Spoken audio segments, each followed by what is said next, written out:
Hi friends, welcome back to my channel. ఈరోజు జున్ను పాలని ఎలా తయారు చేసుకోవాలో చూపిస్తానండి. రెండు విధాలుగా న్యాచురల్గా దొరికే పాలతో స్వీట్ని అంతే టేస్టీగా ఉంటుంది. ముందుగా రెండు రకాలని చెప్పినాను కదా, ఇది మొదటి వెరైటీ చూపిస్తున్నాను మీకు ఎలా చేసుకోవాలని. పాలని డైరెక్ట్గా గిన్నెలో వేసేసి స్టవ్ మీద పెట్టి కలుపుతూ ఉంటే ఇలా మనకి కవాలాగా తయారైపోతుంది. అదే అవుతూ ఉంటుంది. అంతలోపల 2 యాలక్కులు, కొన్ని మిరియాలండి, ఒక 10 అన్ని మిరియాలు వేసుకొని దంచి పక్కన పెట్టేసుకోండి. ఇది బాగా కలుపుతూ ఉండండి. ఇంకా నేను బెల్లం ఎక్కడ వేయలేదు, పాలు గట్టిపడేదాకా వేయద్దండి. ఇలా కలుపుతూ ఉంటే మనకి పన్నీర్ లాగా ఫామ్ అయింది చూడండి. ఇలాగా బాగా డైరెక్ట్, ఇది ఇంకేం వాటర్లో పెట్టుకోకుండా చేస్తున్నాను. ఇలా బాగా గట్టి పాలు అయితే ఇంకా బాగా అవుతుందండి. ఇది కొన్ని నీళ్ళు మిక్స్ చేసి ఇచ్చినట్లున్నారు, అందుకే ఎంతసేపు అయింది నాకు. ఇలా బాగా కలుపుతూ ఉండండి, లేకపోతే అడుగంటుతుంది. ఇంకేమీ అవసరం లేదు, ఓన్లీ పాలు ఒక్కటే చాలు. పాలు ఒక్కటే వేసి ఇలా కలుపుతూ ఉండండి. అలాగే మనము 2 గ్లాసుల పాలకి 1.5 గ్లాస్ అంతా బెల్లం తీసుకోవాలి. బెల్లం ఎక్కువే పడుతుంది.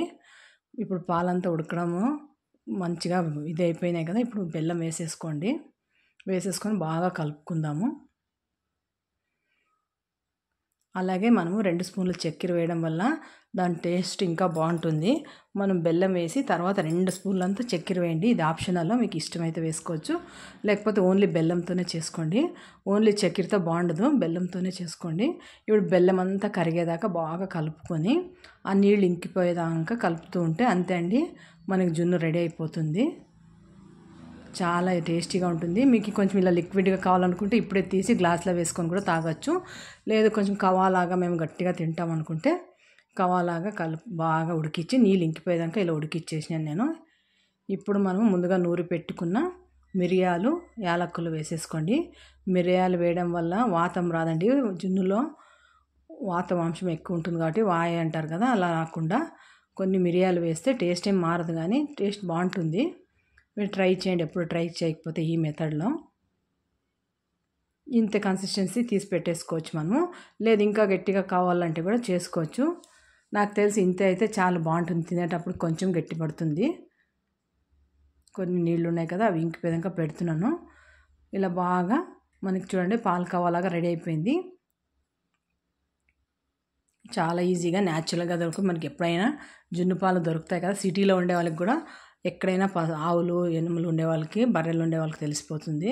అడిగితే మనకి అది ఈత అయిన తర్వాత 2వ రోజు 3వ రోజు పాలు తీసుకోండి, చాలా బాగుంటాయి. ఇది అయిపోయింది, ఇది పక్కకు దించేసుకుందాము. ఇంతే చూడండి, కప్పులో సర్వ్ చేసి తినేసేది చాలా బాగుంటుంది. ఈ టైప్ ట్రై చేయండి మీరు ఎప్పుడు ట్రై చేయకపోతే. అలాగే నేను ఇంకొక వెరైటీ కూడా చూపిస్తాను, అది కూడా అందరికీ తెలిసిందే. అది మనం వాటర్లో పెట్టి చేస్తాం కదా, ఆ వెరైటీ ఎలాగో ఇప్పుడు చూసుకుందాము. ఇది ఇలా రెడీ అయిపోయింది. ఇంతే, ఇలా కప్పుల్లో వేసేసుకొని తినడమే. చాలా రుచిగా ఉంటుంది. ఇలా కూడా కొంచెం బెల్లము ఎక్కువే పడుతుంది. మనం 2 గ్లాసుల పాలకి 1.5 గ్లాస్ అంత బెల్లము కంపల్సరీగా వేసుకోవాలి. మీరు తిని చూడండి, తక్కువైతే ఇంకొంచెం వేసి కూడా కలుపుకోవచ్చు. ఇంతే అండి, మనకి జున్ను రెడీ అయిపోయింది. బాగా దొరికినప్పుడు ఇలా చేసుకోండి, చాలా మంచిది. అలాగే మీకు ఇంకొక వెరైటీ చూపిస్తున్నాను. పాలని ఇలా గిన్నెలో వేసేసుకోండి. పచ్చిపాలే ఇవి, ఇంకా కాగబెట్టలేదు. ఇందులోకి తగినంత బెల్లం వేసుకుందాము. నేను చెప్పినాను కదా, బెల్లం ఎక్కువే పడుతుంది దీనికి. నేను మెజర్మెంట్ చేసి ముందుగా దంచి పెట్టేసుకున్నాను బెల్లం అంతా నైస్గా. ఇప్పుడు వేసేసుకుంటున్నాను. 2 గ్లాసులకి 1.5 గ్లాస్ బెల్లం కంపల్సరీ పడుతుందండి, టేస్ట్ మీ బెల్లం స్వీట్ని బట్టి. ఇప్పుడు బెల్లం అంతా కరిగేలాగా ఇలా కలుపుకుందాం కిందనే, స్టవ్ మీద పెట్టక ముందే. బాగా కొంచెం పద్దనే మనం బెల్లం వేసి పెట్టేస్తే మనం మళ్ళీ చేసేటోళ్ళకే కరిగిపోతుంది. చూడండి, బెల్లం అంతా మెల్ట్ అయింది. ఎక్కడైనా కొంచెం చిన్న ఉంటున్నాయి, ఇలా నానింటాయి కదా, ఇలా అనేస్తే మెదిగిపోతాయి, మెత్తగా అయిపోతాయి. ఇలా అంతా కింద గిన్నెలో చేసి మీరు బాగా ఇలా మనం ఫిల్టర్ చేసేసుకుందాము. హెయిర్ టైట్ ఏమైనా తీసుకోండి, బాక్స్ లాగా ఫిల్టర్ చేసేసుకోండి పాలన్నీ అందులోకి.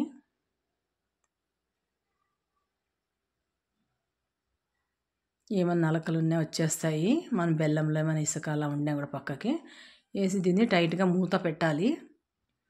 అంతకుముందే నేను కుక్కర్ కానీ మీరు ఎడల్పాటి గిన్నెలో కానీ నీళ్లు పెట్టి ఇలా స్టాండ్ పెట్టేసుకొని మనం ఇడ్లీని ఎలా బాయిల్ చేసుకుంటాం అలాగే సేమ్ మూత పెట్టి విజిల్స్ అయినా కొట్టేయచ్చండి. 3 విజిల్ అయినా కొట్టచ్చు, లేదు డైరెక్ట్గా మూత పెట్టి కూడా 30 మినిట్స్ పెట్టుకోండి. 30 నిమిషాలు, ఒక అరగంట సేపు పెట్టుకుంటే చాలు. ఇందులోకి కూడా యాలక్కులు మిరియాలు సేమ్ మెథడ్లో వేస్తున్నాను. వేసి కలిపేస్తే బాగా కలిసిపోతుంది అంతా. తినేటప్పుడు కూడా మనకి పెప్పర్ అక్కడక్కడ దొరుకుతూ ఉంటుంది కదా, బాగుంటుంది టేస్టీగా. ఇది కేక్ లాగా అవుతుంది మనకి. ఇలా బాగా కలిపి మూత, దీనికి మనం పాలు వేసినాం కదా, అందులో కూడా దానికి కూడా మూత పెట్టండి, ఎక్కడ వాటర్ రాకుండా. లేకుంటే సిల్వర్ ఫాయిల్ అయినా వేసేయండి. నేను ఇలా ఎయిర్ టైట్ది మూత ముచ్చేసుకున్నాను. ఇప్పుడు కుక్కర్ మూత వేసి 3 విజిల్స్ పెట్టేస్తాను. మీరు విజిల్ వద్దు అనుకుంటే గిన్నె ఏమైనా తట్ట మూత కానీ పెట్టేసుకొని ½ an hour దాకా ఉంచి తీసేయండి, సరిపోతుంది. విజిల్ కూడా అంతా పోయింది కదా. ఇప్పుడు నేను తీసి చూపిస్తున్నాను. క్లిప్పింగ్ 2 times వచ్చింది అనుకుంటా. ఇది తీసి ఇలా మనం కట్ చేసుకొని వేసుకోవడమే కప్పులోకి. ఇది కేక్ లాగా రెడీ అవుతుంది. ఫస్ట్ చూపించింది కవా లాగా రెడీ అయింది. పాలు ఇంకా చిక్కని పాలు దొరికితే ఇంకా బాగుంటుంది. మీకు ఎక్కడైనా పాలు దొరికితే చేసి పెట్టండి పిల్లలకి, హెల్త్కి కూడా మంచిది. ఇది మనం ఇయర్లో వన్స్ తిన్నా కూడా మనకు 1 year దాని పోషకాలు మన బాడీలో ఉంటాయి. మీరు తప్పకుండా ట్రై చేయండి. న్యాచురల్గా దొరికే పాలతో మనం ఏమి ఆర్టిఫిషియల్ ఏమి వేయకుండా ఇలా చేసుకొని ఇంటిల్లిపాది తినచ్చండి. చాలా బాగుంటుంది. ఇష్టపడని వాళ్ళు కూడా వెరైటీ అయినా, మీరు 2 చూపించాను కాబట్టి మీకు నచ్చిన వెరైటీ చేసేసుకోండి. నా ఛానల్ని సబ్స్క్రైబ్ చేసుకోకుండా చూస్తుంటే సబ్స్క్రైబ్ చేసుకోండి. అలాగే మీకు నచ్చినట్లయితే ఒక లైక్ చేయండి. Thanks for watching.